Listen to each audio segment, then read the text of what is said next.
Армысыздар ағайын, бүгін біз ерекше форматта шығарылым жасаймыз. Украина-Ресей соғысына қатысы бар жаңалықтарды апта сайын талқылайтыным мәлім, бірақ бүгін менде қонақта Киевтен тікелей қосылып тұрған біздің қазақ диаспорасының, қазақ қоғамының дейікші, өте белсенді өкілі, ұлы майдан шебінде барып келген үлкен әулеттің ағасы деп айтсақ болады, Марат Дәрменов. Сіздер бұл кісіні жақсы біліп қалуларыңыз керек, бірақ білмесеңіздер бүгін жақыннан танысасыздар. Марат аға, сізге уақытыңызды бөліп, осы майданға арнайы келіп, ақпаратты беріп тұрғаныңызға көп рахмет. Бүгін бір әдемі әңгіме өрбиді деп сенеміз. Қазір сіз Киевтің қақ төрінде тұрсыз, артыңызда қандай техника, соны бір айтып өтсеңіз, көңіл күйіңізді айтып өтсеңіз, Киевтегі халықтың көңіл күйін барынша бізге мол ақпарат беруге тырыстыңыз сізде бүгін, және тағы да бір рет рахмет. Енді бастайық онда әңгімені. Қалыңыз қалай, көңіл күйіңіз қалай? Қайырлы күн, менің жерлестерім, қандастарым, қазақ елі. Мінекей Украинаның орталығы, Киев қаласының дәл орталығында тұрмыз. Михайловский деген алаң. Осы алаңда мінекей орыс әскерлерінің көбісі техникалары менің артында тұрған. Өкінішке орай, өткен жолы Бучаны білесіздер, бүткіл ел, жер жүзі біледі қазір Бучаның қайғылы оқиғасымен. Сол жерден алып келген орыстардың техникасы көбісі осында. Ішінде біздің де техникаларымыз бар, оларды енді қазір көрсетем шамалдан кейін. Ішінде бала шағаларды сояқтан құтқарып алып шығу үшін осындағы қарапайым техника, ол бронированный техника емес, қарапайым техника. Олар да бар осының ішінде. Қазір көрсетіп жіберейін, егер машиналары бар арасында, үлкен бустары бар. Солармен бала шағаларды алып шығып келе жатқан кезде осындай орыстар атқаға ұшыратқан. Сонымен ішінде біраз адам енді қайтыс болып кеткен, өкінішке орай. Марат аға, қазір Киевтегі халықтың көңіл күйі қалай, Зеленскийдің беделі қандай, сол жөнінде де бір аттап өтсеңіз, айтып өтсеңіз. Бұяқта енді демократия негізі, Украинада демократия жақсы ғой негізі. Ешкімді шектетпейді, аузын жаппайды деген сияқты. Сондықтан баста осы 3 жылдың бұяқта қараған шамада барлығы уже осындай Зеленскийге шамалы ашуланып, қарсы шыққандар да болды кезінде. Содан кейін Трамппен кездескен кезіндегі өздеріңіз білесіздер жағдайды. Қаншама кішкентай ел, әпәйдік, мысалы, Америкаға қарсы шыққанда барлық Украина халқы сол Зеленскийді қолдап шықты. Өйткені ол жерін берді ғой, енді Трамп баста жасыратын жоқ. Жаулап алған жерлерінде беріңдер деді Ресейге. Сондықтан біздің президент осында Зеленский жоқ, ешқандай жер берілмейді, ары қарай соғысамыз деді. Сол кезде біздің енді халық, осында Украинаның халқы, біздің деп айтамыз ғой, енді 20 жылдан асып кетті ғой осында тұрып жатқаныма. Ұлым енді соғыстан, Құдайға шүкір, қатты соғысып отқан жерде жүрген жоқ, қазіргі күнде. Жарақаттан кейін, контузия алғаннан кейін оны Киевке қарай ауыстырды. Сондықтан біздің деп айтам, енді біздің әскер деп жандай. Мен Қазақстанды айтам, менің елім деп, Украинада айтам, менің елім деп. Өйткені Қазақстан туған жерім, мында енді өскен жерім деген сияқты. Сондықтан Зеленскийдің деңгейі өте жақсы көтеріліп кетті содан кейін, Трамппен кездескеннен кейін, Трампқа қарсы шыққаннан кейін. Марат аға, енді қазірде Трамптың сөзі құбылмалы ғой, бірақ енді қарап отырсаңыз, салыстырсаңыз, Байден кезінде Украинаның әскеріне Ресейдің жаңағы мұнай өндіретін зауытын болсын, жалпы Ресейдің территориясына қару атуға қарсы болған. Байден көп кедергі келтірген Трампқа қарағанда. Трамп енді бірде былай, Путинмен қатты әмпай-жәмпай болса да, Украинаға қазір көмегі қаттырақ сияқты, қалай ойлайсыз? Мысалы, мұнай зауыттары атқыланып жатыр, Украинаға біршама қарудың түрлерін жасауға Америка көмектесіп жатыр, барлау қызметі де көмектесіп жатыр. Трамп көп сөйлейді, бірде былай, бірақ астыртын көмек бере ме Украинаға, қалай ойлайсыз? Барлығы бүткіл ел Ресейден қорқатын тұғын. Байденнің да ондай енді қорқатынды көрінді кезінде. Өйткені бізге ракеталар берген кезде ең арғы алыс ұшатын 70 шақырым жерге қарай ұшатын ракеталар берген кезінде. Соны Хаймерс деген. Сол ракетаны берді да, одан кейін ары қарай ұшатын 250 шақырымға ұшатын ракеталарды беруін берді де, бірақ біздің рұқсатсыз атуға болмайды деген жаңағыдай кедергі қойды. Содан кейін көрді ғой енді, бүткіл ел көрді Ресейдің қандай ел екенін, қандай жағдай ондай бұрын не емес, бастапқыдай жаңағыдай айтады ғой, бәрі қорқытқандай, жаңағыдай бүткіл елді қорқытып отты ғой енді. Ресей оны жасыратын жоқ қой енді, бүткіл жер шарын қорқытып отты, мысалы менің атомный бомбаларым бар деп. Содан кейін Трамп көрді ғой енді, ол президент емес кезінде көрді, Ресейдің ешқандай ондай нелері, жүрегінің түгі жоқ екенін, жаңағыдай атомный бомба ешкім жіберейін деп жатқан жоқ екенін білді. Соның барлығын көргеннен кейін барып енді мынау Трамп шамалы қазақша жалпақ сөзбен айтқанда қоқаңдай бастады ғой Трамп. Баста бірақ Трамп Путинді жақтырып кетті, жақтасып кетті Путинге, мысалы. Ой, Володя хороший парень деп керек емес нәрселерді айтып кетті. Артынан кездескеннен кейін көрді қандай адам екенін Путиннің. Содан кейін бұл да өзінің несін өзгертті, былайша айтқанда, мнение дейді ғой енді, көзқарасын. Ал енді содан кейін Трамп ракетаны берді деп естіп жатыр осында жаңалықтардан, бірақ ол да қазір рұқсат бермей жатыр. Жаңағыдай айтып жатсың ғой өзің, мұнай қоймаларын атқылап жатыр деп. Ол мұнай қоймаларын ол Американың ракеталары емес, біздің қазіргі осы Украинадан шығып жатқан нелер, дрон дейді, беспилотник дейді, дрон дейді, солар негізі жетіп жатқан. Сосын барып мінекей, Құдайға шүкір, мінекей 3,5 жыл болды ғой енді соғыстың қатты жүріп жатқанына. Соның 3,5 жылда мінекей завод құрып, 3000 шақырымға жететін біздің Украинаның ракеталарын шығара бастады. Украина кеше жаңалықтарында да көрсетіп жатыр, айтып жатыр.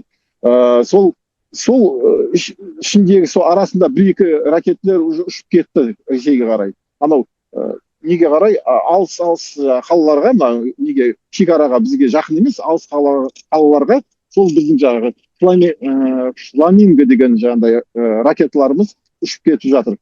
Сондықтан қазір Трамптың айтуы былай бір бөлек, істеуі екінші бөлек. Ол сөзбен ісі екі түрлі болып тұр, өкінішке орай. Ракеталар бар деген естідік, берді деген естідік, бірақ рұқсат бермей оларды қолдануға болмайды әзірге. Сол жағдай. Марат аға, қалай ойлайсыз, Ресейді қалай осы соғыстан шектеуге болады? Оларды қалай да бір қысымға келтіріп, қалай да бір Украинамен келісімге келу үшін оларға нақты қандай іс істеу керек? Сөзбен олар келіспейді. Олар Украинаның жерін жаңағы бүйтіп жабысып алған, олар қазір жіберетін жағдайлар жоқ.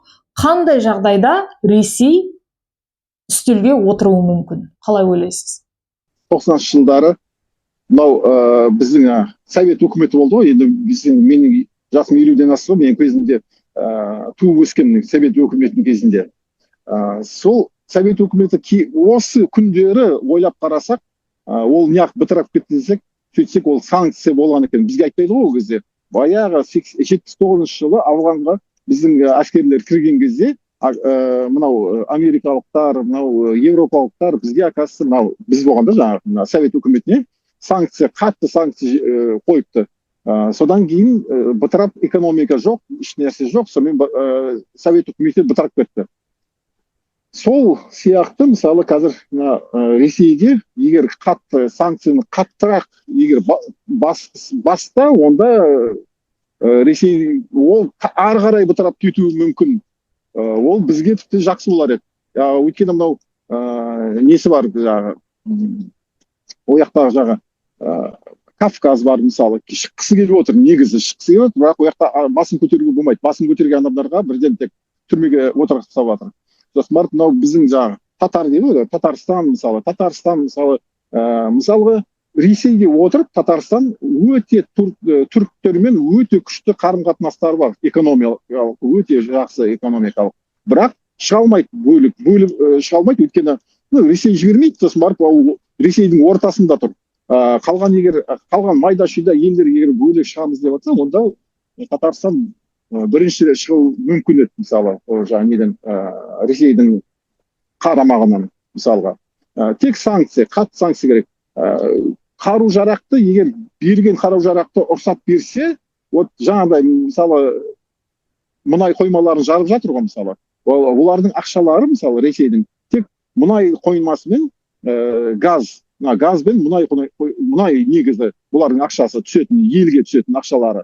Егер соны екеуін жойса, мысалы, қалған технология деген, мысалы, мынау Япония, Жапон, Америка сияқты, мысалы, Европа елдері сияқты технология жоқ, мысалы, Ресейде. Ол жаңағыдай ешқандай технология, ешнәрсе шығармаған ел негізі Ресей. Сондықтан оларға қатты санкция қойып, ақшалар түспеу үшін сондай ойлап табу керек та. Ойлап тапқанда ондай бар ғой негізі. Ойлап табудың қажеті жоқ, ол бар. Бірақ өкінішке орай ол санкциялар қазір өте жұмсақ деп ойлаймын, менің өз ойым. Қатты егер бұрынғыдай, мысалы, Совет үкіметі 10 жыл бойы акасы отырған екен, жаңағы санкция 79 жылдан бері 89 жылға дейін. 89 жылы басы басталып, 89 жылға бітір ай бастады, мысалы. 10 жыл санкция жүріп, мысалы. Сол сияқты егер қаттырақ санкцияны қысса, жан-жақтан, онда Ресейдің шаруасы тынар еді. Сол енді санкция, ең керегі санкция болды. Айтылып жатыр қазір, бірақ ол санкциялар өте жұмсақ, өкінішке орай. Иә, Марат аға, дұрыс айтасыз. Оны мен Европада отырып та көріп жүрмін. Қаншама Ресейдің туристері болса да келіп жатыр, яғни қалай да олар жаңағы тараған сияқты қаптап Европада өріп жүр. Негізі адамдарды, қарапайым адамдардың өзінен бастап мықты санкция жүру керек деп ойлаймын. Соның ішінде техника туралы өте жақсы айтып өттіңіз. Мысалы, артыңызда сіздің тұрған техника кеңес кезіндегі танк қой, қарап отырсың, иә, сонымен келген ба Киевке? Соны, мысалы, не үшін андағы жерге қойып қойды Киев билігі, қалай ойлайсыз? Мысалы, 2022 жылы осы, мысалы, соғыс басталды осы жерде. Бүткіл ел, бүткіл Украина болып, барлық бір қолдап бір-бірін, мысалы, көтерінді барлығы. Қарсы шықты. Енді бұл жерде мен туып өспесем де, менің балам, мысалы, ол да Қазақстанда негізі туған. Соның өзі ашуланғаннан, мысалы, осында әскерге кетті, мысалы. Осы Украинаны жақтаймын деп, мысалы. Сөйтіп бүткіл ел көтерілді. Құдайға шүкір, Бучаның ояқ-бұяғынан, Буча, Гастомель, Илипин деген барлығы бір жерде тұрған елді мекендер ғой, енді кішігірім. Солардың барлығын босатқаннан кейін, бәрін шеттеткеннен кейін, Ресейдің техникаларын.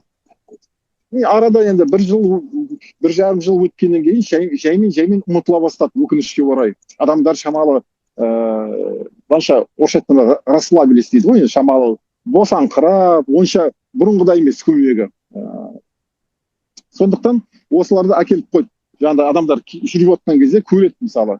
Сосын барып, ана жерде QR-код деген бар, осы яқтың жаңағы ВСУ дейді ғой, ВСУ-ға ақша төлеуге болады, мысалы, жаңағыдай помощь дейді ғой, жаңағы көмек. Соны QR-кодты түсіреді да, сөйтіп жібереді. Ол да бір керек нәрсе, мынау негізі, мынау қойған баста, шынымды айтсам, мен бірінші рет көрген кезде ойлайтын тұғым, соғыс аздаяқ, мынау жаңағы датпатқан темір-терсекті міне орталыққа әкеліп қойған емес десем, сөйтсем жоқ, оның бір тәрбиесі бар екен. Мысалы, қанша адамдар келіп өтіп баратыр, мысалы, қасынан. Ешкім бір жаңағыдай жымиып, бір қасына келіп суретке түсіріп отқан адамдар жоқ. Өйткені Ресейдікі болсын, Украинаның адамдары болсын, бәрі қанша адам мерт болып кетті осы темірдің кесірінен, мысалға. Сондықтан осындай керек деп ойлаймын мен. Мысалы, баста мен былай ойлағанмен дұрыс емес шығар деп баста. Қазір ойлап қарасаң, оның барлығы дұрыс екен. Ана жерде, мысалы, нелер тұр, мынау стенд дейді ғой, орысша айтқанда. Стендтер тұр, суреттер көрсету, күн қарама-қарсы күн шығып тұр, оны көрмейді қазір. Барып көрсетемін, сәлден соң егер қызық емес қой, егер көреміз десеңіздер. Сондықтан осылардың бәрін әкеп қойған сол себептен адамдар көрсін деп. Марат аға, өзіңіз де аман болыңыз, Киев халқы, жалпы Украина да аман болсын, атқылау аз болсын. Қазір бәлкім мұнай зауыттары жарылып жатқаннан кейін кішкене бәлкім қаржылай мүмкіндігі жоқ шығар Ресейдің, бірақ олай айтуға болмайды. Бай ел ғой, Украинадан 14 есе үлкен, жері де, жаңағы мұнайы да қаншама бұрқырап жатқан бай ел дей тұрғанмен Украина шыдап тұр, Украина аман тұр, Украина тәуелсіздігін атап өтіп жатыр. Бір провокациялық сұрақ қояйын енді сізге, өйткені менің комментарийлерде көп жазады. Екі ел талай бір ғасыр өткеннен кейін, бір-екі буын ауысқаннан кейін, қазір Украинаны қатты қырып жатқан Ресей мен Украина халқының адамдары араласуы мүмкін бе? Жалпы алыс болашаққа кетсек, сіз қалай ойлайсыз? Біздің аз ғана уақытымыз қапты, 4 минут. Осы 4 минутқа сыйдырып, бір пікіріңізді, бір қорытынды пікіріңізді бір білдіріп, өзіңіздің ойыңызды айтсаңыз, ал сіздерден мен мықты комментарий күтем. Марат ағаға онда сөз берейік, 4 минутаға, 3 минут. Сіздерге тағы бір мысал келтірейін. Мысалы 41-45 жылдары мысалы неміс пен совет үкіметі соғысты, иә. Оның ішінде бір жанұяға кедергі тимегені ондай жоқ. Мысалы менің де атам қайтыс болып кеткен, екі атам қайтыс болып кеткен, әкем жағымнан шеше жағымнан екеуі де соғыста қайтыс болып кеткен, қаза тапқан екеуі де. Сол сияқты мысалы кейіннен мен мысалы ол соғыс көрмесем де, туғаннан кейін мысалы ой немістер сондай, немістер бұндай, жамандай бер, мысалы мен де немістер жек көретін тұғым. Қазір не? Екінің бірі Мерседес мініп жүр, екінің бірі немістің БМВ-сі мініп жүр, Германияға қыдырып барып жүр. Өзіміз мысалы енді кім? Немістер мына Украинаға көмектесіп жатыр мысалы. Кезінде украиндықтар да немістермен соғысқан кезінде. Ал енді сол немістер қазір Украинаға көмектесіп жатыр. Әзір ешкімді кешірмейді. Осы қазір бүгін тоқтасын мысалы 10 жыл өтсін, 20 жыл өтсін, ешкімді кешірмейді. Былайша айтады ғой, поколение, бір 2-3 поколение дейді ғой, 2-3 поколение ауыспайынша ешкімді кешірмейді. Егер ресейліктер кейін мына қайтесін түсініп, мысалы мына немістер сияқты кейін кешірім сұрап жатырса, мүмкін. Олың өзінде бір 50-60-70 жыл өтуі керек арада. Қазіргі күнде ешкімді кешірмейді. Енді мен туып өспеген... Рахмет. Қазақстан жасасын деп жатыр Мінекей. Көрмейсіздер ма? Рахмет Қазақстан. Рахмет Қазақстан деп жатыр. Рахмет сами. Дякую. Але я часто бывала в Казахстане. Ага. У меня прямой эфир, извиняюсь. Мінекей, көрмейсіздер ма? Рахмет Қазақстан деп жатыр. За допомогу і за співчуття в Україні. Көмектеріңізге рахмет деп жатыр. Мінекей, көрмейсіздер ма? Осындай адамдардың рахметін айтып жатқаннан кейін шын көңілім бауыр етің езіліп дегендей көмектесесің, әрине көмектесесің. Көмектеспек түгіл енді айттым ғой, үлкен ұлым соғыста жүр, құдайға шүкір, қазір енді соғыстан қайтып келіп, осында Киев қаласында, ол да әскери частьта жүр ғой. Бірақ енді жарақаттан кейін, контузиядан кейін шамалы денсаулығы онша емес. Жаңағы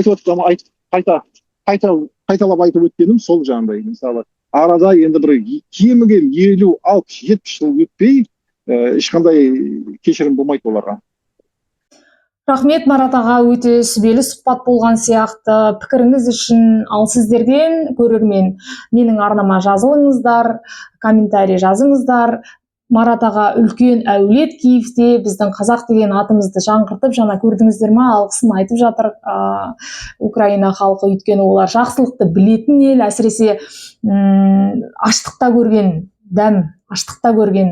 дәм кетпейді ғой. Сол сияқты сіздерде Марат ағаға денсаулығына, бәлкім өзіне жылы сөздерді жазып, кішкене көңілін мерейін өсіріп жіберсеңіздер де болады. Бұл соғыс әйтеуір бітеді, адамгершілік деген қалады. Сондықтан бүгінгі шығарылымды көргендеріңіз үшін көп рахмет айтам. Марат аға, сізге де үлкен алғыс, өзіңіз де, ұлыңыз да, үлкен әулет те аман болсын. Әмин.